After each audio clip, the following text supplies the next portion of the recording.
Welcome to the Luxembourg Funcast. Today, we're going to dig into something pretty significant for anyone in legal. Directors, COSECs, key decision makers here in Luxembourg. Yeah, it's about that recent news on the sustainability directives. Exactly. Right. The postponement of the Corporate Sustainability Due Diligence Directive, CSDDD, and the Corporate Sustainability Reporting Directive, CSRD. We're basing this deep dive on a Paperjam English news piece from April 23rd, 2025. It's titled, Government Supports Postponement of CSRD, CSDDD. So let's unpack what this actually means. Well, the first thing to note is when this happened, the European Parliament voted on this in early April 25. Right. And it wasn't just out of the blue. It was part of this stop the clock procedure. Ah, okay. On that bigger legislative project. Exactly. The omnibus thing aimed at, well, simplifying sustainable finance rules. So it's like hitting pause within a bigger cleanup effort. And Luxembourg's reaction. Yeah. The Paperjam article mentions Prime Minister Frieden's response. Yes, his reply to Green MEP Sam Tansen made it quite clear. The Luxembourg government is fully behind this postponement. Okay, fully behind it. Why, though? What's the rationale from Luxembourg's perspective? It really lines up with what the Commission wants, too. It's about easing the administrative load, The burden. the regulatory burden, especially on smaller and medium-sized businesses, which we have a lot of here. Right, the SMEs. But, and this is important, while still trying to protect human rights and the environment, those core goals aren't being dropped. So it's about proportionality. That seems to be the idea. And Luxembourg actually told the EU Council they supported this approach. So this isn't just delaying for delaying's sake. It sounds like the goal is more predictability for companies. That's definitely part of it. Give Luxembourg companies and others in the EU a bit more certainty, a clearer runway to prepare. Makes sense. It gives everyone some breathing room. Right. But you mentioned simplification. It's more than just a time delay. Oh, absolutely. The Commission isn't just pushing back the dates. They're talking about targeted reductions. Reductions in what businesses have to do. Potentially, yes. Revising the texts to make them, well, simpler. MEP Pascal Canfin was quoted saying you simplify, but you don't...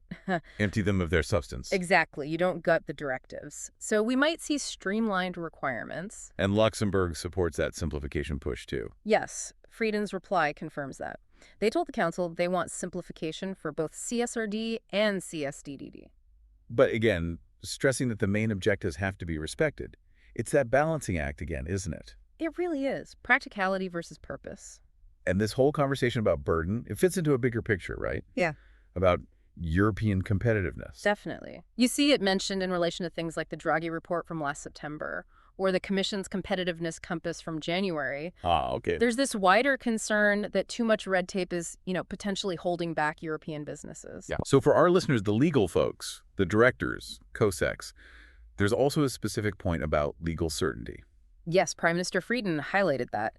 This pause gives the Luxembourg legislator more time. More time to do what? To make sure that when these directives are transposed into Luxembourg law, it's done clearly, to ensure legal certainty. Which is crucial for planning and compliance. Hugely important. But there's a but.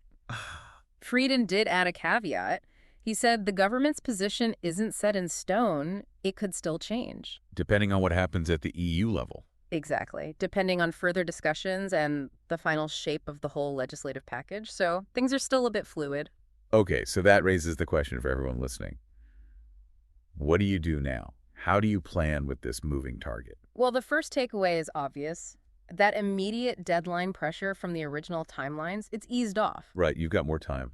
But the underlying reasons for these rules, the push for sustainability reporting and due diligence, that hasn't gone away. Still very much on the agenda. Absolutely. This is a delay and potential revision, not a cancellation.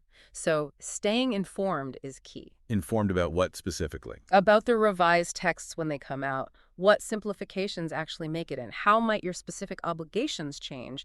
That's what you need to watch. So use this extra time wisely. Don't just sit back. Precisely. It's an opportunity.